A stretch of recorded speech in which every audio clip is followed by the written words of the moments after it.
He slammed through the sheriff's station doors like a man running from a ghost. Mud caked his boots. His jacket was soaked with cold sweat, and his face. God, his face looked like it hadn't slept in weeks. But the way his eyes darted, like he wasn't just scared, but hiding something, that's what stuck with Officer Riley Grant. "I need help," the man gasped, gripping the edge of the counter. "My son's gone. I think he's lost in the woods." It was a Thursday morning just after dawn, and the fog hung low like a warning. The man gave his name: Dean Wallace, local mechanic, widower, father of one. He said his son Ethan, 8 years old, hadn't come home last night. Said they'd had a misunderstanding after dinner, and the boy ran out during the storm. "He's just a kid," Dean said, running both hands through his thinning hair. "I should have gone after him, but it got dark, and I thought he'd come back. He always comes back." Riley watched him carefully.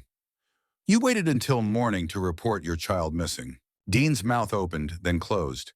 I didn't know it would go this far." Riley gave a slow nod, then turned to the dispatcher. "Call it in. Get SAR teams ready. We'll need K-9 support. We move now."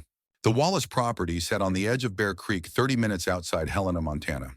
One cabin, a gravel driveway, and 4 acres of raw, frost-bitten forest. By the time Riley and his partner, Deputy Maynard, pulled up, the K-9 unit was already unloading. Out of the back of the black Suburban leapt Thor, a veteran German shepherd with battle-hardened instincts and the kind of nose that didn't miss a damn thing. Thor had been with the department 6 years, tracked escaped convicts through snowstorms, found a missing toddler under 3 feet of floodwater. But the second his paws hit the ground, something was off. Dean approached the officers, waving a flashlight with trembling hands. "He took off that way, I think, toward the ravine." But Thor didn't follow Dean's direction. The dog stiffened. His ears perked. He sniffed the air, then turned his head toward Dean. Slowly, deliberately, he walked up to the man. His snout hovered near Dean's right arm. Then he growled low, quiet, almost like a warning. Riley stepped closer. "Everything all right, Dean?" Dean flinched. Yeah, I guess he doesn't like strangers." "No," Riley said calmly. "He only growls when something smells wrong." Thor circled Dean once more, then reluctantly backed off. Riley motioned toward the woods. "Let's start the search," he said. "We'll follow the dog." Thor took the lead, bounding across damp leaves and fallen pine needles, nose to the ground. Maynard followed with his radio. Dean trailed behind, strangely silent now, his boots dragging like he was resisting the trail. They passed an old stream bed, then a cluster of birch trees. After 20 minutes, Thor stopped cold. He sniffed the ground, barked once, then began digging. Under a layer of mud and pine needles, they found Ethan's toy truck, bent and dirty. Nearby, Riley spotted a torn piece of blue flannel caught on a bramble. Dean said nothing. His face went pale. "You said he was wearing his red jacket," Riley said carefully. Dean blinked. He was. He must have changed." Riley didn't buy it. For a brief moment, everything went still. Even the wind seemed to hold its breath. That's when Thor turned back again. Not toward the trail, but toward Dean. This time he didn't growl.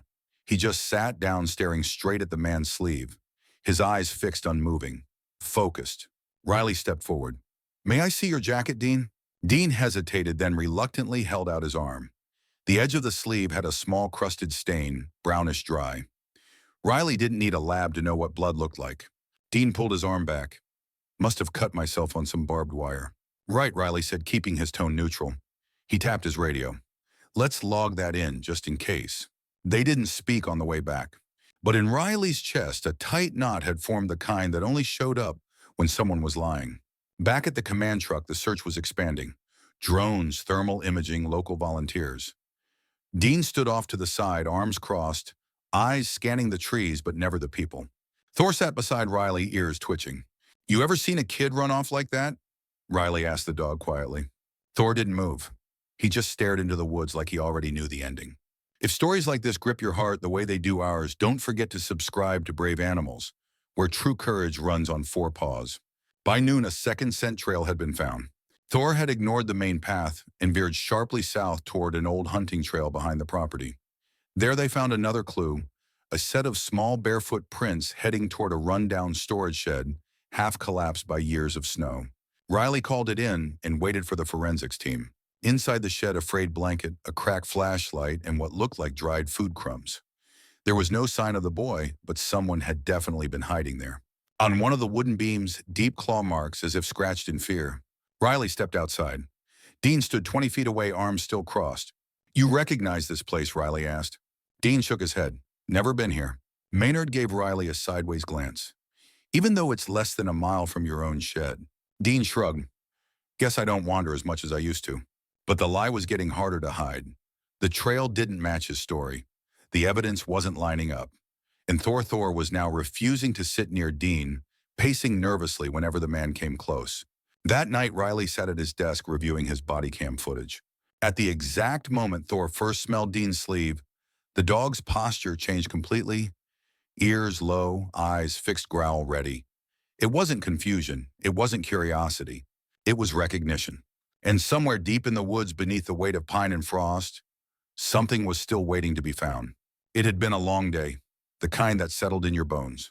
By nightfall, the command center buzzed with flashlights, coffee steam, radio static, and the worn-out shuffle of boots on gravel. Sheriffs, deputies, forest rangers, and volunteers huddled around paper maps and drone feeds. They marked every trail, every hunting stand, every deer path they could think of. Everyone was working except for Dean Wallace, who just sat on the bumper of his old truck, rubbing his temples like the world owed him something. Riley noticed. He always noticed the quiet ones. Inside the mobile command van, Riley sipped a cup of bitter diner coffee and reviewed the forensics report. The blood stain on Dean's sleeve matched Ethan's blood type. Not confirmation, but close enough to raise hairs. And then there was the shed. They still hadn't found Ethan, but what they did find wasn't nothing. The blanket inside was soaked through with moisture and age, but fibers tested showed a match to the pillowcases in the Wallace cabin. The broken flashlight registered under Dean's old hunting license. It wasn't conclusive, but it was a trail of crumbs, and Thor was following them. The German Shepherd hadn't stopped pacing since dusk. He paced in tight circles, his nails clicking on the pavement like a metronome of unease. Every time Dean got within 10 feet, Thor would move again, tense tail low, nose flaring. Not aggressive, just alert. Is he always like that around strangers? One of the volunteers asked. Riley shook his head. Only when they smell like trouble. At 9:40 p.m., Thor barked once short and sharp, and then trotted back toward the tree line behind the cabin. His handler, Officer Grant, called after him, but Thor didn't stop. He walked in a straight line into the woods and stopped at a patch of disturbed ground. Riley followed close behind, flashlight slicing through fog. The beam hit something strange, a child's sock, wet and stained, caught beneath a rock. Ethan, Riley called out into the dark. No answer, only wind in the pines. He bagged the sock, another thread in a fraying sweater. Back at the cabin, Dean watched Riley return with the evidence bag. He stood up fast. What's that? Just something the dog found. Dean's eyes narrowed. Where? Behind the shed, near the trail you said Ethan never used. Dean opened his mouth, but no sound came out. His hands curled into fists, then loosened. I don't know what you think happened, he said finally, voice hard, but I love my boy. Riley studied his face, calm as still water. Then help us find him. The next morning brought rain, soft but steady, soaking the grass and darkening the earth. Riley returned to the Wallace cabin with a search warrant this time. Dean didn't protest. He just stepped aside and watched them enter, arms crossed again, eyes shadowed. Thor took point, sniffing every corner of the one-bedroom home. He moved from the boys' bedroom walls plastered in superhero posters to the kitchen where 2 plates were still in the sink. Then Thor froze in front of the fireplace. He sniffed, turned his head, and barked not once, not twice, but 3 short bursts. That was the signal. Something had been burned there, something with a scent the dog recognized. Riley reached in with a gloved hand and pulled out partially charred denim. A kid's jeans pocket singed and melted. The search team fanned out. One officer checked under the cabin porch. Another opened the tool shed. Thor returned to the mudroom where boots sat neatly lined against the wall. He sniffed at Dean's work boots, then pawed at the mat beneath them. There, tucked under a loose board, they found a small canister of bleach, half empty. And in the corner, a child's drawing. Crayons on torn notebook paper. A crooked house, a stick figure, a dog. And next to it in shaky letters, "Please don't yell, I'm sorry." Dean was taken in for questioning, not arrested, not yet, but things were changing. The town was watching now. The press had started circling. And Thor wouldn't leave the porch. He sat on the wooden steps, rain soaking his fur, staring into the woods like he was waiting for something, or someone. You know what bothers me most, Riley asked Officer Grant as they reviewed footage that night. What's that? He's not scared. He's not frantic. He's not begging us to find his son. He's tired, like he's just waiting for this to pass. Grant nodded. You think he snapped? I think he's hiding something. And I think Thor already knows what it is. That evening, a local teen came forward, said she'd seen Dean yelling at Ethan a few days before the storm, said she heard slamming doors, said she saw Ethan sitting outside the gas station crying, holding a soda, and talking to himself. I didn't want to get involved, she told deputies, tears in her eyes. But I can't stop thinking, what if I did? By day 3, the search had widened to include the neighboring county. Helicopters were scanning the ridge. Water teams had started dredging the deeper parts of Bear Creek. They weren't just looking for a missing child anymore. They were preparing for the worst. But Thor still had hope, and that was something Riley couldn't ignore. Just before midnight, Thor stood up suddenly and growled, not at Dean, not at the shed, but at the woods to the east. He pulled on his lead, dragging Grant past the gravel, past the creek, up a narrow deer path, marked by broken branches and half-washed footprints. Riley followed close, heart pounding. They climbed for nearly half a mile. Then Thor stopped. He sniffed once, twice, then let out a deep guttural bark and began digging under a pile of moss and leaves.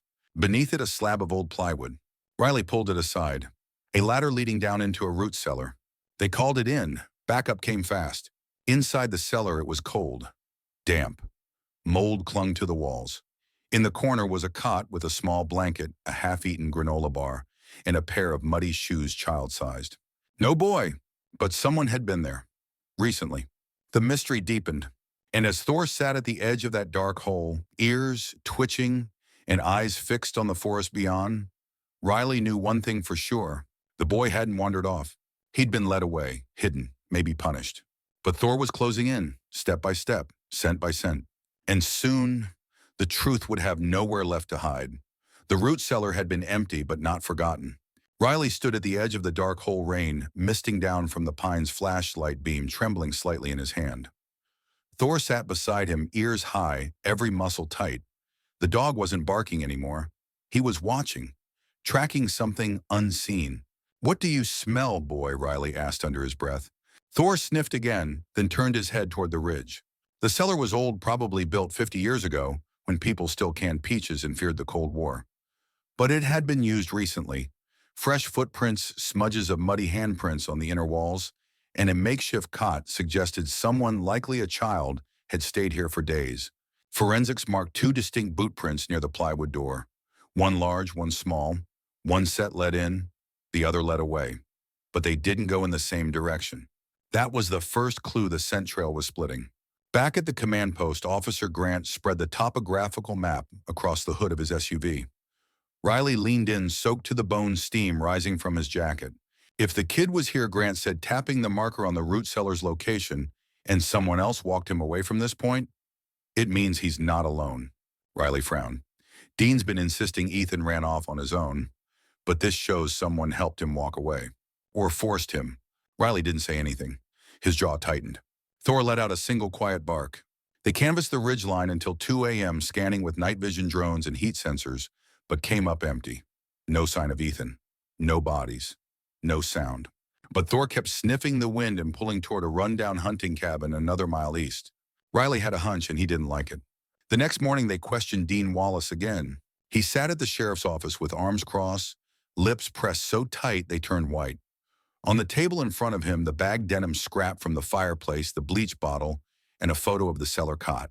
"Recognize this place?" Riley asked. Dean didn't answer. Dean, Riley said more gently now, "If you're protecting someone, it's time to say so. Because we're getting closer, and the dog's going to finish this trail with or without your help."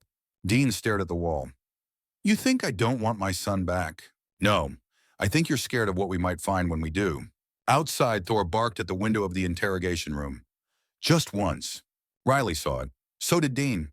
While the team regrouped, a call came in from a woman who worked at the local diner.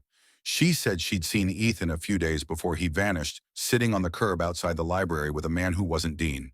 He looked older, rougher, she said, maybe early 50s. Had a limp. They were sharing a sandwich. Riley raised an eyebrow. "You sure it was Ethan?" "Sure as I am talking to you now. I remember because the boy thanked me for giving him water. Sweet kid, real polite." "Did the older man touch him?" "No, he seemed protective, Not dangerous, but nervous. Riley passed the info to dispatch and had them pull security footage from the library's rear cameras. The images were grainy, but there was Ethan clear as day, sitting beside a man in a tattered green coat. Not Dean. Another unknown piece in a very broken puzzle.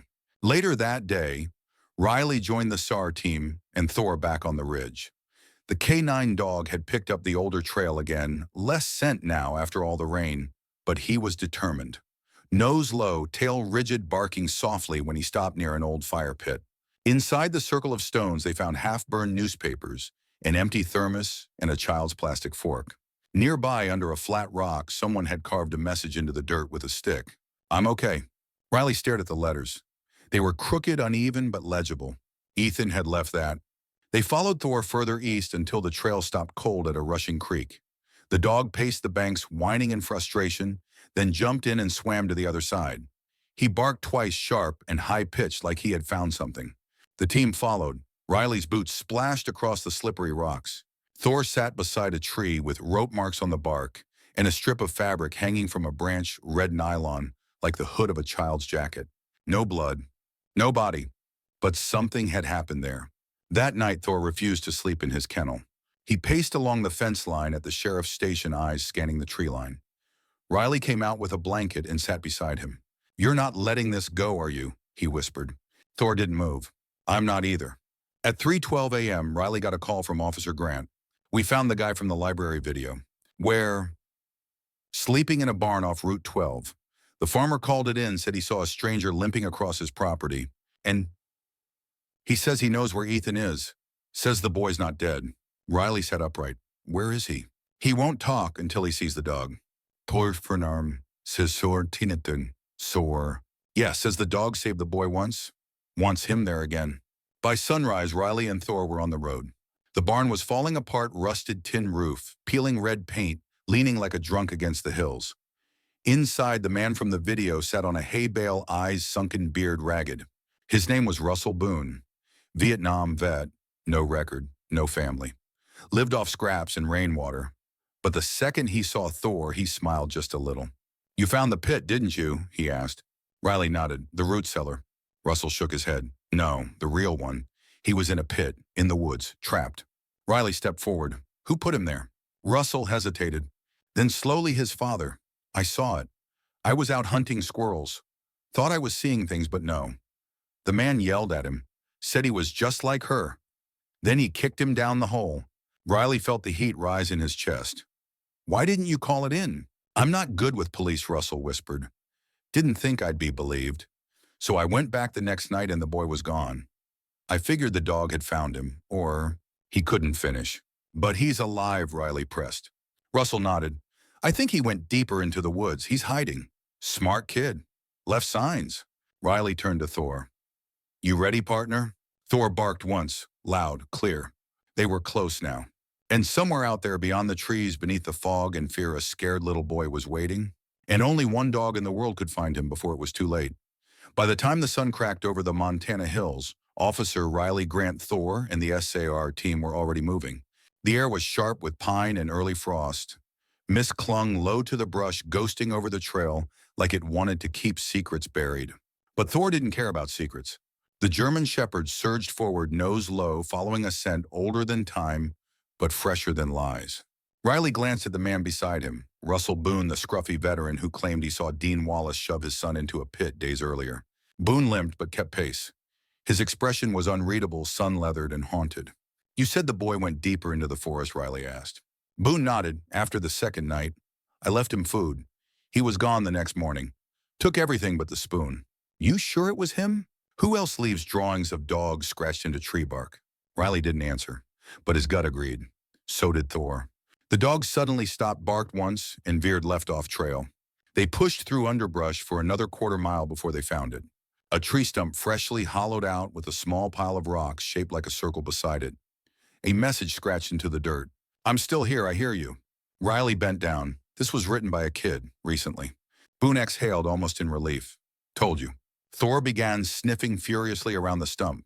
He scratched at the base, then moved east toward a dense cluster of spruce trees. Riley followed, motioning the others to stay quiet. They reached a narrow natural trench hidden between two slopes. There under a pile of pine branches was a backpack navy blue with a Batman keychain clipped to the zipper. Riley opened it slowly. Inside a water bottle, 2 empty snack wrappers, a notebook full of drawings, and a small red flashlight that no longer worked. But what shook Riley the most was a photograph. A photo of Ethan and his mother, bent at the edges, torn in the middle, but whole enough to see her arms wrapped around the boy like a shield. Riley swallowed hard. This kid wasn't just hiding, he was holding on. Back at the search perimeter, Dean Wallace was in custody, not under formal arrest, but no longer free to wander. He sat in the back of a cruiser staring out the window, like he wasn't part of the world anymore. Sheriff Delaney leaned in through the door. "You want to talk, Dean? Now's your chance." Dean didn't blink. "You said he ran off. But we've got witnesses, we've got video, we've got a man who saw you hurt your own son." Still nothing. Delaney tried one last time. "Why would you do it?" Finally, Dean spoke. "She looked at him the same way she looked at me, like she pitied us both." Delaney frowned. "You mean your wife?" Dean's jaw tightened. He cried like she did, always crying. The sheriff straightened. "Get him out of here." Meanwhile, Riley sat on a boulder flipping through the kid's notebook, while Thor rested at his feet. The pages were damp but legible. Most were drawings: Thor, a house, a figure labeled Mom, and one recurring image, a cabin with no doors, only a window and a boy inside crying. Boone crouched nearby, drinking from a thermos. "I think he's circling," Boone muttered. Riley looked up. Circling. The boy's moving in patterns. He's smart. He's staying near water shelter, high ground, always one step ahead. Riley considered that. Then we stop thinking like trackers. He looked down at Thor. And start thinking like the one being hunted. Thor suddenly stood, tail high, ears locked forward. Then he took off at a sprint. Thor, Riley called, chasing after him with Boone behind. They broke through a line of trees and came to a sharp drop off a ledge looking down into a ravine. Thor stood at the edge, barking wildly. Across the ravine, barely visible through the fog, a figure darted behind a tree. Small, fast. "Ethan," Riley shouted. No answer. The boy was watching. He didn't trust them, not yet. Riley knelt, lowered his voice. "Ethan, it's okay. You're safe. We're not here to hurt you. Thor's been looking for you."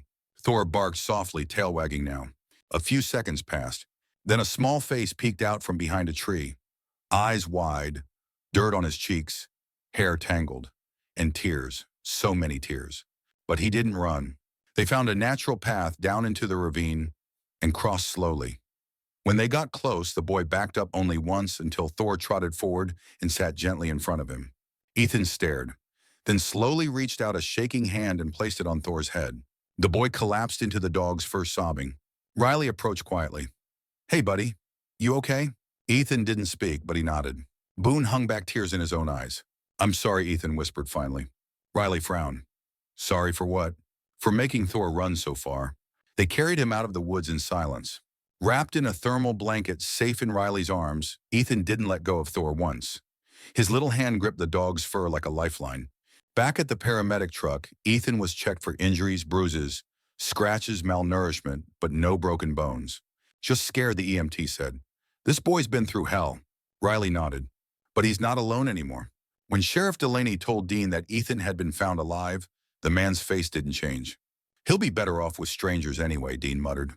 Riley stared at him. "He's better off with anyone but you." The department issued a statement later that night. The missing child was found safe thanks to the courageous efforts of K9 Thor and his unwavering handler. Charges are pending against Dean Wallace as further evidence is reviewed. But headlines didn't tell the real story. They didn't capture the boy's fear. They didn't capture the way Thor refused to rest until his job was done. They didn't show the drawing Riley later found at the bottom of Ethan's bag. Thor in a cape flying over the forest, with one word written in crooked, childish print. Hero. That night in the quiet of the K9 unit's kennel, Thor curled up on his blanket, eyes closed, nose twitching in sleep. Riley sat beside him, one hand resting on the dog's shoulder. "You brought him home," he whispered. "Good boy." And just before dawn, as the first hint of orange touched the sky, the only sound in the yard was the soft, satisfied snore of a hero finally at peace. It should have ended there. Boy found, dog celebrated, father in cuffs. But something about the whole thing still didn't sit right with Officer Riley Grant. Maybe it was the way Ethan flinched when people raised their voices. Maybe it was how he clung to Thor's fur like it was the only thing real. Or maybe it was the drawings. Every time Ethan had a crayon in his hand, he drew cabins. with no doors and always a shadow in the window. The hospital kept Ethan overnight for observation. No internal injuries, but signs of neglect, old bruising, and mild dehydration. A child psychiatrist was brought in. Her initial report came back. The child shows strong symptoms of trauma-related silence. There are no signs of full dissociation, but he avoids eye contact, flinches from adult males, and does not initiate conversation except with the dog. Thor had become the boy's emotional anchor. Riley was now both cop and emotional translator. That afternoon, Riley sat beside Ethan in the pediatric room. Thor curled around the boy's legs like a bodyguard. Riley handed Ethan a juice box. Apple or grape? Ethan pointed to apple without saying a word. Riley smiled. Good choice. Grape's too sour anyway. Ethan offered a shy nod. Then he reached into his blanket, pulled out a folded piece of paper, and held it out. Riley opened it slowly. It was a drawing, but this one didn't show a cabin. It showed a man. Big, angry eyebrows. Red crayon all over the hands. And at the bottom, written in careful block letters. It wasn't just Dad. Riley looked at the boy. Ethan. Who else was there? Ethan didn't answer. He just pressed his face into Thor's fur and closed his eyes. Back at the sheriff's station, the weight of the case had shifted. Dean Wallace was still being held now under formal charges of child endangerment and obstruction. But the district attorney wasn't stopping there. We need to know who this second person is, she told Riley. And if the father was covering for him or taking orders from him. Riley ran background checks on everyone tied to Dean Wallace. Family, friends, former co-workers. And one name kept showing up in odd places. Silas Becker, a family friend. Former hunting buddy. No fixed address, but known around Helena for odd jobs and living out of an old RV. 2 years ago, he'd worked with Dean at a scrap yard that went bankrupt. 1 year ago, neighbors reported seeing him coming and going from the Wallace property late at night. Nothing criminal, nothing proven, but it was enough for Riley to dig deeper.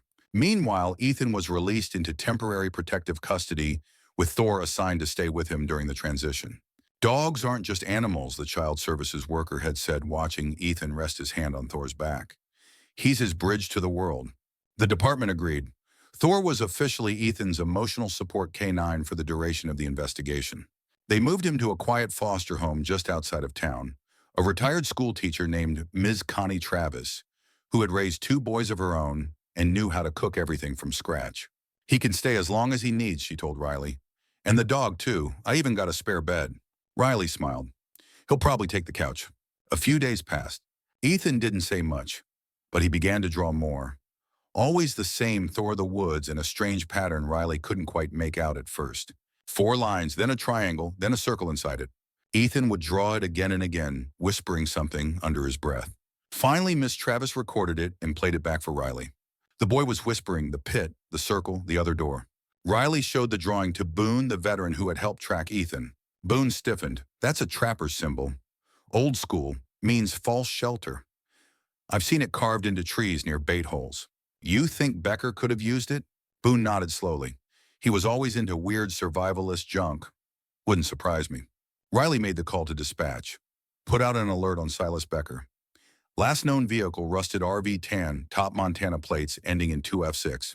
He printed photos. He checked the footage from the library again. And there he was. Standing just behind Ethan in the sandwich scene. Not next to him. Behind him. Watching. Later that evening, Ethan finally spoke a full sentence. Riley had stopped by the house to check in. The boy was sitting in a blanket fort in the living room. Thor lay at the entrance like a guardian knight. Riley, Ethan asked quietly. Riley dropped to one knee. Yeah, buddy. Ethan looked up, his voice barely above a whisper. Silas said, dogs can't talk, but they remember. Riley's chest tightened. Yeah, Thor remembers everything. The boy nodded slowly. Good, because I don't want to. Then he went back into the fort and pulled the blanket shut. The next morning, Boone called in a lead. I was driving down Route 46, saw an RV tucked behind some brush near an old game trail. Might be nothing, but it gave me a bad feeling. Riley didn't hesitate. He geared up, grabbed Thor, and rolled out. The location, Old Fire Trail 17, deep in logging country. No cell service, no traffic. Just trees, fog, and silence. When they arrived, the RV was there, rusted, one window shattered, but clearly occupied. Smoke rose from a tin chimney pipe rigged through the roof. Thor jumped out of the cruiser before Riley opened the door. Easy, boy, Riley whispered. Thor didn't bark. he growled. Riley approached Slow Badge tucked behind his jacket hand, resting near his holster. He knocked twice on the RV's side. Mr. Becker, Helena Sheriff's Department. You inside? No answer. Thor growled again. Riley moved to the front and tried the handle. Locked. He stepped back, and just then the back door creaked open.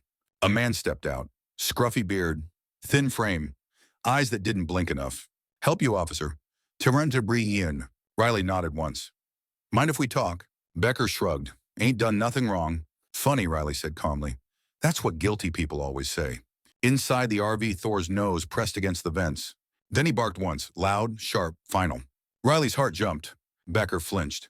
You got something in there, Silas. Nope, just supplies. You sure? Because my partner doesn't bark for canned beans. Becker's hand twitched, toward his coat. Riley drew first. Hands where I can see 'em. Becker froze. You don't know what you're dealing with. Oh, I think I do. You just didn't count on a dog that can tell when you're lying. Becker was taken in without a fight. In the back of the RV, under a pile of tarp and plywood, officers found a second map of the forest marked with symbols identical to Ethan's drawings. They also found a notebook filled with observations about the boy times he appeared at the cabin, what he ate when he slept. One line read, too soft, not ready. Another, father's getting sloppy. Might need to reset. Riley read the last line and felt cold spread up his spine. This wasn't just abuse. This was something else, something darker. And they weren't done yet. The station lights hummed overhead as Silas Becker sat cuffed to the steel table, staring at the two-way mirror like he could see right through it. He wasn't twitching anymore, wasn't fidgeting. He was calm, too calm. Riley watched from behind the glass arms, crossed, heart pounding, with the kind of dread that builds when you know there's more story left than time. They had Becker's RV. They had his field notes, his map, his hand-sketched diagrams of training locations. He wrote about Ethan like the boy was part of some twisted experiment, like he wasn't a child, like he was a test. Father got too emotional, one line read. Discipline failed, child started pushing back. We'll isolate next time.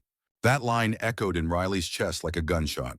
He didn't know if it was a cult, a psychotic delusion, or some mix of both. But one thing was clear, this wasn't just a case of abuse anymore. This was targeted control, grooming, psychological conditioning. And Dean Wallace wasn't the leader, he was the foot soldier. Back in the interview room, Becker finally spoke. You people think you've won, he said, voice steady. But I've done more for that boy than anyone. He was soft, scared. Now he survives. Riley stepped into the room calm but firm. Know what you did was break him, twist him, leave him alone in a pit. That's not survival, that's cruelty. Becker smirked. He found his way out, didn't he? Riley leaned in. He found Thor. And that's why you're in that chair instead of in the woods still hunting boys like prey. The charges came fast: aggravated child endangerment, conspiracy to commit kidnapping, and unlawful detainment of a minor. Dean Wallace, facing his own charges, finally broke down in his cell. He said, if I didn't go along with it, he'd tell everyone what happened to my wife, Dean confessed. What did happen to her, Riley asked. Dean sobbed into his hands. She tried to run. With Ethan.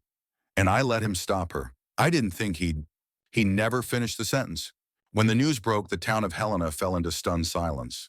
The man who sold tires, the father who sat in the front pew at church, was part of something much darker, and no one had known. But Ethan had survived, and Thor was the reason why. In the following weeks, Ethan began speaking more softly, slowly, like peeling off armor one layer at a time. He asked for peanut butter sandwiches. He drew less of the cabin and more of Thor in superhero capes. Riley visited often, not as a cop anymore, but as a friend. And Thor had found his home.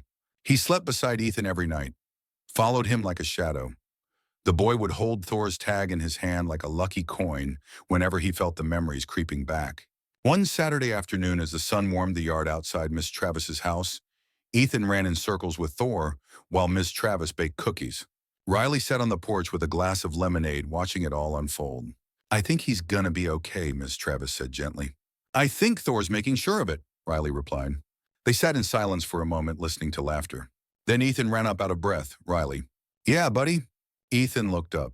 When I'm older, can I work with dogs like Thor? Riley smiled. You won't have to wait. You already do. A month later, the Helena Sheriff's Department held a community gathering. The mayor stood at the podium, local reporters lining the back wall. She held a framed certificate and a brand new dog collar etched with one word. Hero. Thor stood next to Riley in his K9 vest, tail wagging, but posture serious like he knew what was happening. The mare cleared her throat. In recognition of extraordinary bravery, loyalty, and service beyond the call of duty, we honor K9 Thor for leading the rescue of Ethan Wallace and uncovering the truth behind one of the darkest cases in recent memory. The crowd erupted into cheers. Ethan stepped forward holding Thor's new collar. With Riley's help, he gently placed it around the dog's neck. The boy whispered something in Thor's ear. No one else heard. But Thor's tail started wagging faster. 3 months later, Riley submitted the adoption paperwork. Ethan was cleared for permanent placement with Ms. Travis, and with Thor listed as his registered emotional support dog, the pair was inseparable. Riley didn't try to fight it. He knew where Thor was meant to be, and he had no regrets.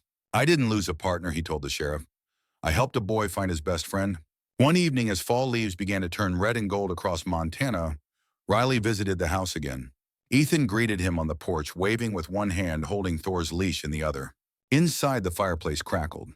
On the wall above it was a new frame photo, Ethan and Thor side by side, both smiling. Behind it, Ethan's drawing from months earlier, the one with the words, hero. Riley sat at the kitchen table while Ms. Travis poured coffee. Ethan told me something last night, she said. What's that? He said he doesn't dream about the pit anymore. Riley smiled, eyes softening. He's not in the dark now. That night, as Riley drove home beneath the stars, he thought about all the people who helped boon Miss Travis, the volunteers, the silent witnesses. But most of all, he thought about the dog who never gave up. Because sometimes it doesn't take sirens or guns to save a life. Sometimes it just takes a nose that won't quit, a boy who still believes in something good, and a dog who remembers everything. Thank you so much for following this journey with us. Stories like these remind us of the unspoken courage animals carry and the silent heroes among us who fight for what's right without ever needing recognition. What do you think makes a real hero? Is it bravery, loyalty, or something else? Let us know in the comments. And if you believe in true stories of healing, justice, and animal heroes, don't forget to subscribe to Brave Animals for more incredible, heartfelt stories. We'll see you in the next one.